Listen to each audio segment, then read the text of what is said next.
Bom dia, pessoal! Como vocês estão? Espero que todos estejam muito bem. Eu estou aqui hoje para nós fazermos o nosso último vídeo deste bimestre, certo? Então nós vamos fazer uma retomada desse nosso segundo bimestre. Eu vou fazer uma revisão aqui da nossa prova que nós fizemos e do nosso simulado. E no final eu faço um fechamento aí sobre a nossa apostilinha 1. Uma vez que a nossa apostila 2, que será no próximo semestre, ela começa com um conteúdo já diferente desse que nós estamos vendo no momento. Tudo bem? Vamos lá então. Vamos começar com a prova. A nossa prova tinha 10 perguntas, sendo 5 de múltipla escolha e 5 abertas. Olha só. Nosso sangue pertence ao tecido conjuntivo e ele é um dos mais diferentes tipos de tecido, pois é composto pelo plasma líquido e por elementos figurados, também chamados de elementos celulares. Quais são os elementos figurados do sangue? Então essa pergunta aqui, ela fazia remetia aos elementos figurados do sangue, os elementos celulares, que são 3 compostos. Eu tenho os meus glóbulos vermelhos, chamados de hemácias, eu tenho os meus glóbulos brancos, chamados de leucócitos, e eu tenho as minhas plaquetas. As hemácias são responsáveis pelo transporte de gases, os leucócitos são responsáveis pela defesa do organismo, e as plaquetas são responsáveis pela coagulação do sangue. Então, a melhor resposta para nós é a letra C. Questão número 2. A questão número 2 falava o seguinte: ao analisar o exame de sangue de um paciente, o médico constatou que ele apresentava baixa nas hemácias. Quais os possíveis problemas que esse paciente pode apresentar? Então, como nós falamos anteriormente, as hemácias elas são responsáveis pelo transporte de gases oxigênio e gás carbônico. Letra A, dificuldade em combater agentes infecciosos? Não, esse daqui quem vai fazer são os leucócitos. Letra B, dificuldade de transporte de gases oxigênio e gás carbônico? Verdade, mas vamos ver as outras alternativas. Dificuldade na coagulação sanguínea? Não, isso daqui quem vai fazer são as minhas plaquetas. E letra D, dificuldade na filtragem de sangue? Quem vai fazer a filtragem de sangue é o rim. A quantidade de hemácias não vai interferir nisso daí. Então, a melhor resposta para nós, letra B. Lembrando que as hemácias são responsáveis pelo transporte dos gases oxigênio e gás carbônico. Quando ela se combina com o monóxido de carbono, ela faz uma ligação muito estável e não se desliga, causando aí asfixia no sujeito, porque ele não vai conseguir transportar os gases carbônicos e oxigênio. Beleza? 3. Os seres humanos são seres pluricelulares formados por trilhões de células. Então, nós, seres humanos, somos formados aí por aproximadamente 10 elevado a 22 células no nosso corpo. Então, somos organismos pluricelulares. Nosso corpo funciona como uma máquina complexa, onde cada sistema se torna responsável por uma atividade vital. Cada sistema é composto por diferentes órgãos, que, por sua vez, são formados por células altamente especializadas. Porém, a origem dos seres humanos é uma única célula, um zigoto formado pela junção do espermatozoide e do ovócito. Após ser formado, o zigoto passa por uma série de segmentações até formar nossas células-tronco embrionárias. Essas possuem capacidade de se diferenciar em qualquer tipo de célula do nosso organismo. Essa capacidade permite chamar essas células de células. A resposta para essa questão aqui, eu considerei 2 alternativas. Eu considerei tanto a alternativa A quanto a alternativa B. Por quê? A resposta que eu queria era totipotentes, no sentido de que células-tronco embrionárias, as primeiras células formadas lá no período da bláscula, elas são células-tronco totipotentes, elas conseguem se diferenciar em qualquer outro tipo de célula.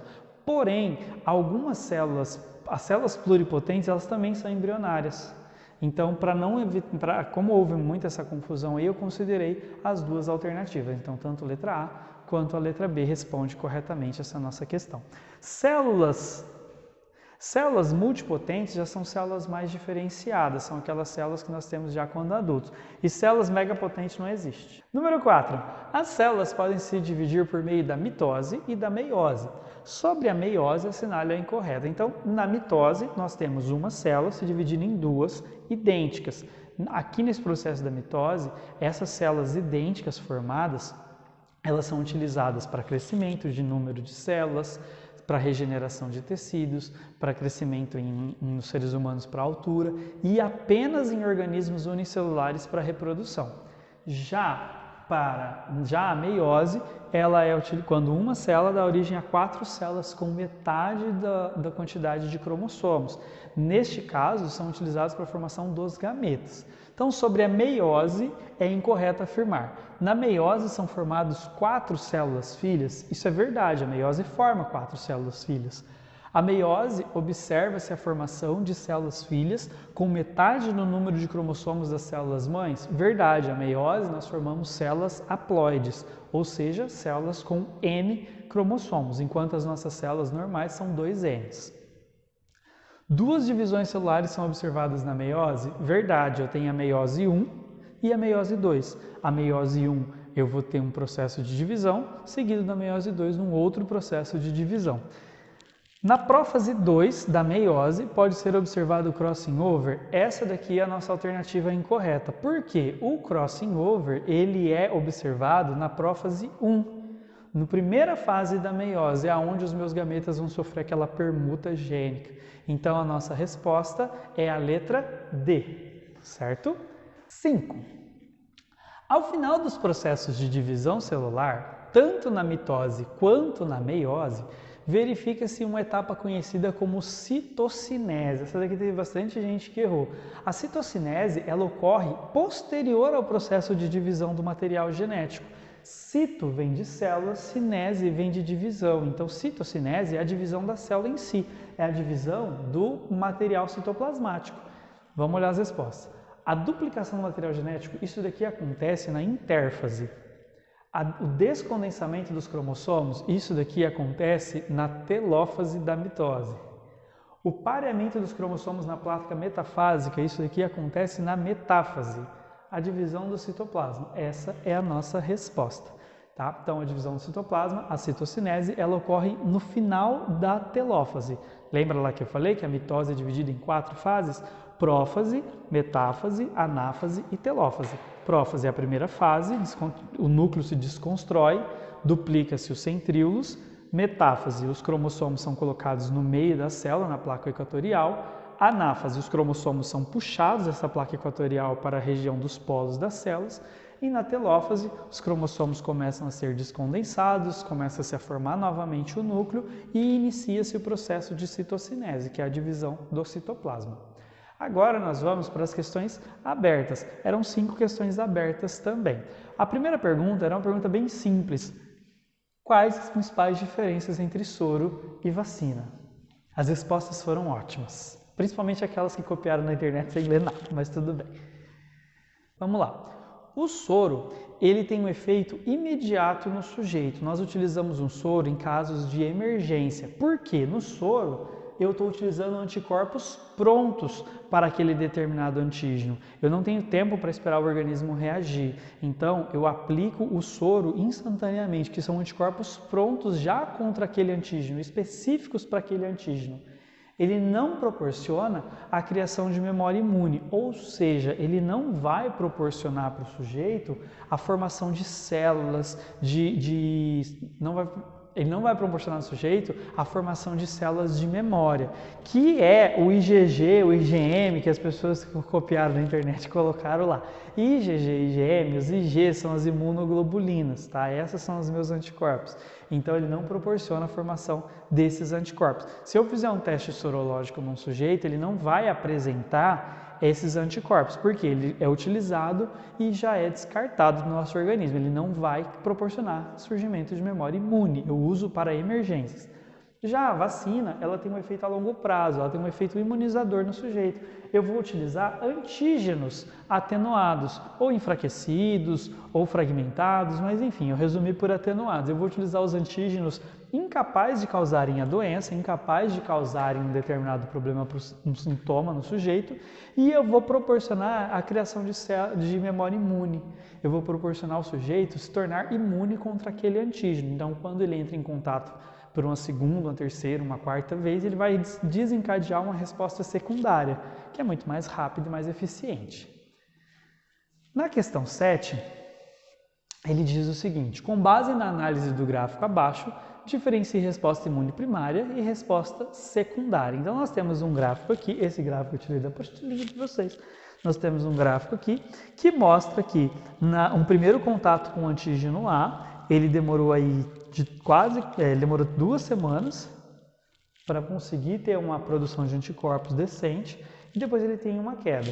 Num contato secundário, essa produção é imediata, tá? No mesmo momento praticamente que ele entra em contato com o antígeno novamente, essa produção de anticorpos já é elevada, a quantidade de anticorpos disponível na corrente sanguínea já é muito elevada. Tá? Isso aqui justifica o fato, pessoal, do uso de vacinas, por exemplo. Quando a gente toma uma vacina, a gente tem uma resposta mais curta, quando entra em contato com o antígeno, mas a pergunta ele não relacionava a soro e vacina. Teve gente que respondeu que um era soro, outro era vacina. Não, gente, vamos olhar a pergunta de novo. Diferenciar a resposta imune primária e secundária. Tá? O soro não disponibiliza a resposta imunológica. Tá?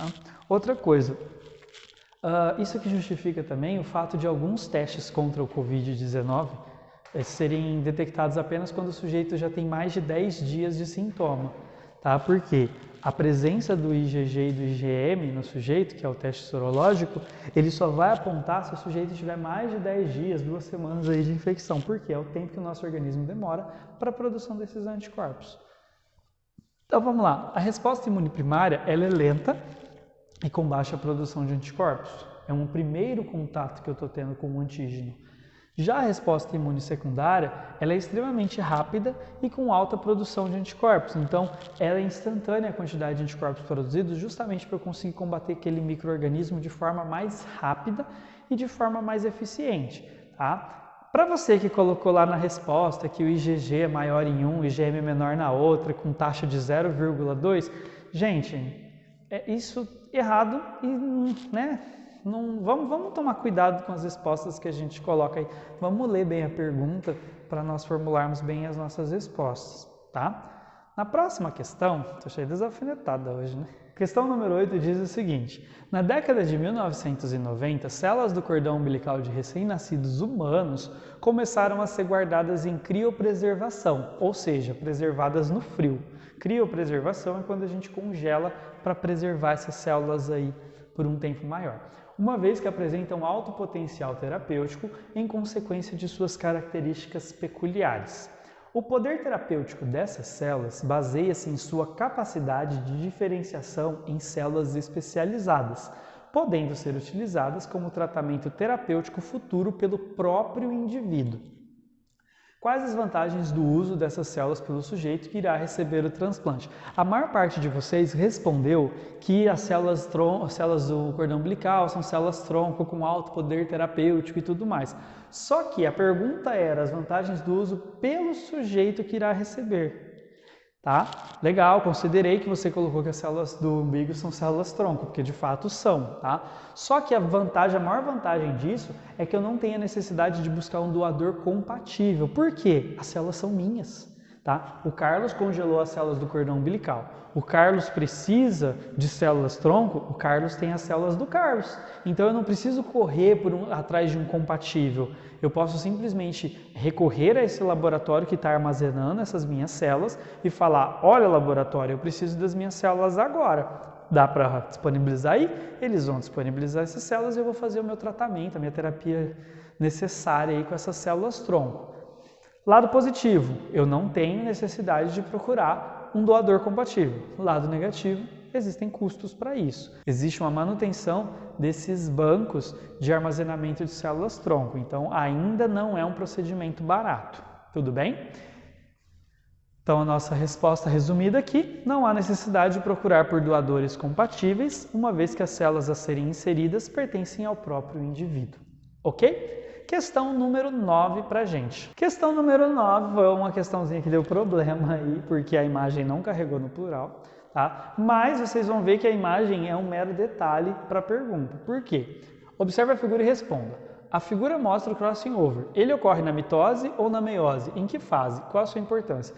Eu vou excluir a figura aqui e vou tirar o observe a figura e vou começar. O crossing over, ele ocorre na mitose e na meiose, em que fase e qual a sua importância. Então vocês percebem que a figura era um detalhe. Eu mandei no grupo da sala de vocês essa figura, mas ainda assim eu considerei algumas respostas, algumas pessoas que colocaram que não dava para responder a questão porque não tinha figura, como foi uma falha do sistema, não foi minha, porque eu carreguei a imagem, mas como foi uma falha do sistema, eu considerei e considerei diversas respostas também. Mas vamos lá. O crossing over, ele ocorre na meiose. Só na meiose, eu não tenho crossing over na mitose. Porque se eu tiver crossing over, eu vou ter variabilidade genética. Imagina as suas células do braço se regenerando com variabilidade genética. Eu ia ter células diferentes no mesmo organismo. Isso garante uma grande variabilidade nos nossos gametas, porque o crossing over é uma permuta de partes do material genético. Então, os meus cromossomos passam a se tornar diferentes. Os cromossomos das células filhas são diferentes dos cromossomos das células mães. São junções desses cromossomos. Então, isso garante uma variabilidade genética muito grande. Então, ele acontece na meiose, na prófase 1. Teve gente que respondeu que acontece na meiose e não colocou a importância, teve gente que respondeu a importância e não colocou onde ocorre, e aí eu fiz as ponderações nas respostas. Tudo bem?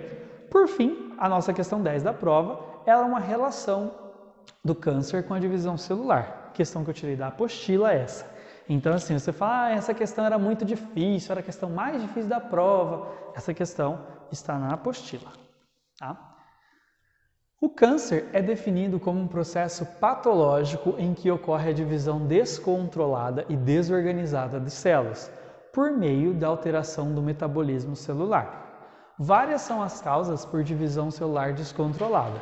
A ação de diversas substâncias, infecções por vírus ou fontes radioativas, que causam mutações nos genes que controlam a divisão celular, ou mesmo causas genéticas de caráter hereditário. A partir de seus conhecimentos, estabeleça uma relação entre a mitose e o câncer. A mitose é um processo de divisão celular ordenado, ou seja, as células elas têm um ritmo de divisão celular. Quando esse processo é modificado de alguma forma, por meio de agentes mutagênicos, como foi citado no texto, ela passa a ocorrer de forma desordenada, ocasionando o câncer. Então, o câncer ele é uma massa celular que cresce no indivíduo. E aí, como são células que estão com um metabolismo muito ativo, elas vão demandar mais nutrientes, elas vão demandar mais recursos para essas divisões. E como são células que estão crescendo de forma desordenada, elas vão se acumular numa determinada região, formando ali uma massa celular, que pode pressionar outros órgãos, outros tecidos, causando problemas para aqueles órgãos e para aqueles tecidos. Dependendo do local onde ele está se multiplicando, ele pode fazer com que o órgão pare de fazer a sua função, como é o que acontece, por exemplo, quando eu tenho cânceres em órgãos, como o fígado, como o rim. O câncer ele consome tanta demanda daquela região que o órgão para de funcionar, tá bom? E no nosso simulado eram 5 perguntinhas apenas, então estava bem suave. No esquema ao lado, sobre a estrutura do DNA, os números 3, 2, 1 representam respectivamente. Para você mesmo que foi lá na internet, copiou isso daqui, não prestou atenção, para você que foi lá na internet, pesquisou aqui, viu a resposta, eu gostaria de dizer que eu inverti, tá? Na pergunta original era 1, 2, 3, eu pus 3, 2, 1. Então, se você foi na internet e copiou e colou, você errou, meu querido, porque aqui eu tenho uma base nitrogenada, aqui eu tenho uma pentose, que no caso do DNA vai ser a minha desoxirribose, e aqui eu tenho o meu grupo fosfato. Então, a resposta vai ser a letra A.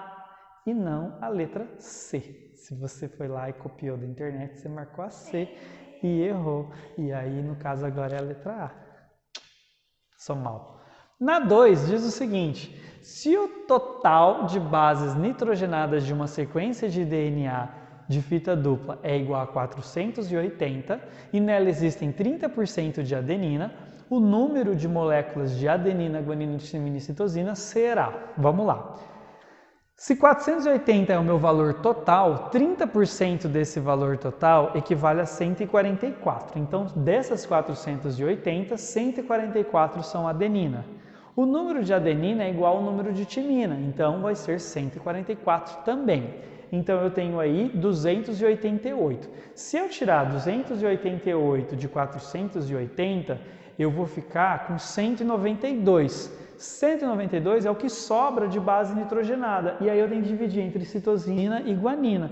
Como o número das duas é igual, é só eu dividir por 2, vai dar 96 de cada. Então, a minha resposta vai ser a letra C.